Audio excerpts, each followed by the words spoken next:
Hello friend, আজকে এই ভিডিওতে আমরা আলোচনা করব ফিটমেন্ট ফ্যাক্টর, যা আমাদের রাজ্যের ক্ষেত্রে বর্তমানে ঘোষণা হয়েছে, যদিও গঠন হয়নি এখনও, যে পে কমিশন। সেই পে কমিশনে ফিটমেন্ট ফ্যাক্টর কী হবে এবং সেই ফিটমেন্ট ফ্যাক্টরে আমাদের রাজ্যের ক্ষেত্রে বর্তমানে যে ডিএর অবস্থা, সেই ডিএ কতটা প্রভাব বিস্তার করবে, সঙ্গে ফিটমেন্ট ফ্যাক্টর কীভাবে গঠিত হয়।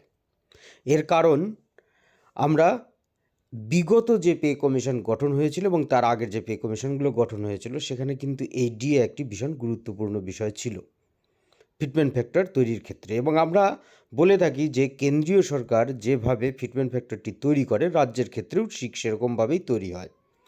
কিন্তু কেন তৈরি হয় এবং এর আগে যে উদাহরণগুলো ছিল, সেই উদাহরণগুলো আপনাদের সামনে তুলে ধরব। সেখান থেকে আপনারা স্পষ্ট বুঝতে পারবেন যে এই যে ডিএ কতটা গুরুত্বপূর্ণ এই ফিটমেন্ট ফ্যাক্টরে। আজকের এই আলোচনা শুরুর আগে সবাইকে অনুরোধ করব, চ্যানেলটি প্লিজ সাবস্ক্রাইব করবেন এবং ভিডিওটি শেয়ার করে বিভিন্ন লোকের কাছে পৌঁছে দিয়ে আমার চ্যানেলটিকে এগিয়ে নিয়ে যেতে সাহায্য করবেন। সবার প্রথমে আসবে ফিটমেন্ট ফ্যাক্টর। সেই ফিটমেন্ট ফ্যাক্টর গঠন হয়, এখানে দেখুন একটি ক্যালকুলেশন দেওয়া আছে, তা হচ্ছে basic pay plus grade pay plus DA plus percentage of increase by pay commission on basic plus DA. Basic plus DA যেটা হবে সেটার মধ্যে।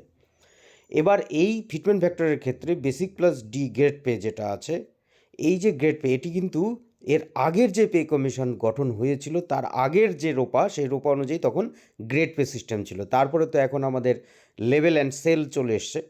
সেক্ষেত্রে সেই অনুযায়ী এই basic pay plus grade pay, এই দুটো মিলে তাকে এক ধরা হয়েছিল, 1। এবং ডিএ আপনারা লক্ষ্য করে থাকবেন যে গত পে কমিশন যখন এফেক্ট হয় তার ঠিক আগে কিন্তু এই 125% ডিএ কেন্দ্রের সঙ্গে সাযুজ্য রেখে কিন্তু করে দেওয়া হয়েছিল। হয়তো বা অনেকের মনে থাকবে যে সেখানে যে আইআর একটি ছিল সেটিকে তুলে দিয়ে ডিএ বানিয়ে দিয়ে সেখানে কিন্তু এটি 125 করে দেওয়া হয়েছিল। সেই 125% যেটি ছিল সেখানে থেকে যদি আমরা আসি, তাহলে 125% সেটিকে 1.25 এটি থাকলো। অর্থাৎ এই দুটোকে যদি আমরা অ্যাড করি তাহলে হচ্ছে 2.25। এবার এই যে 2.25, এখানে আমি যে হিসেবটি দেওয়া আছে 125 অ্যাজ অন 31 ডিসেম্বর 2015, এটি কিন্তু এখানকার হিসাবে, অর্থাৎ এটা সেন্ট্রাল গভর্নমেন্টের সেই হিসাবে, যা আমাদের রাজ্যের ক্ষেত্রে কিন্তু সেই 19 সালে কিন্তু এরকম হয়েছিল। ভাববেন না যে 2015 সালে আমাদের এই 125% দিয়েছিল, তা নয়। এবার এই যে দেখুন যে percentage of increase by pay commission on basic plus DA, এটি একটি যে বর্তমান যে মূল্য, সেই মূল্যের সঙ্গে সাযুজ্য রেখে কত পার্সেন্ট বৃদ্ধি করা যায় তার একটি হিসেব তৈরি করে সিদ্ধান্ত নেওয়া হয়। বিভিন্ন কমিশনে বিভিন্ন রকম সিদ্ধান্ত এসেছিল এবং বিভিন্ন পে কমিশনের ক্ষেত্রে তার মান কিন্তু আলাদা আলাদা হয়। যেমন লাস্ট যে পে কমিশন, অর্থাৎ কেন্দ্রের যে 7th যেটি ছিল, সেক্ষেত্রে তারা সিদ্ধান্ত নিয়েছিল যে বেসিক প্লাস ডিএ যা হবে তার সঙ্গে 14.3% তারা ইনক্রিজ করবে ইন পার্সেন্টেজে। তার আগে 6 থেকে যে 54% এভাবে ছিল।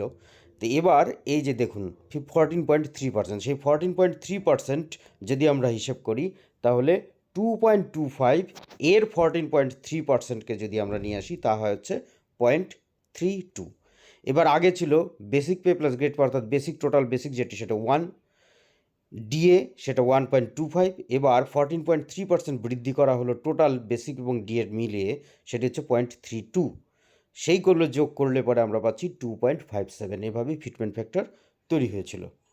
এবার যদি আমরা সেই ফিটমেন্ট ফ্যাক্টরকে নিয়ে যদি, যেখানে দেখুন পরিষ্কার যে ডিএ তার উপর নির্ভর করে, তাহলে বর্তমানে যেভাবে ডিএর ইনক্রিজ অর্থাৎ বৃদ্ধি পাচ্ছে, সেই অনুযায়ী যদি পে কমিশন গঠিত হওয়ার পর যবে এই পে কমিশনের সিদ্ধান্ত লাগু হবে, তখন যদি ডিএর পার্সেন্টেজ যা আছে সেটি যদি খুব বেশি বৃদ্ধি না পায়, অর্থাৎ কেন্দ্রের সমান বা কেন্দ্রের যা দেয়, বা কেন্দ্রীয় বাদ দিলাম, যে অল ইন্ডিয়া যে কনজিউমার প্রাইস ইন্ডেক্স যেটি আছে সেই অনুযায়ী যদি ডিএ না হয়, তাহলে কিন্তু ফিটমেন্ট ফ্যাক্টর রাজ্যের ক্ষেত্রে প্রভাব পড়তে পারে। অর্থাৎ আমরা এই যে ফিটমেন্ট ফ্যাক্টরের ক্ষেত্রে লক্ষ্য করতে পারছি ডিএ একটি গুরুত্বপূর্ণ ফ্যাক্টর।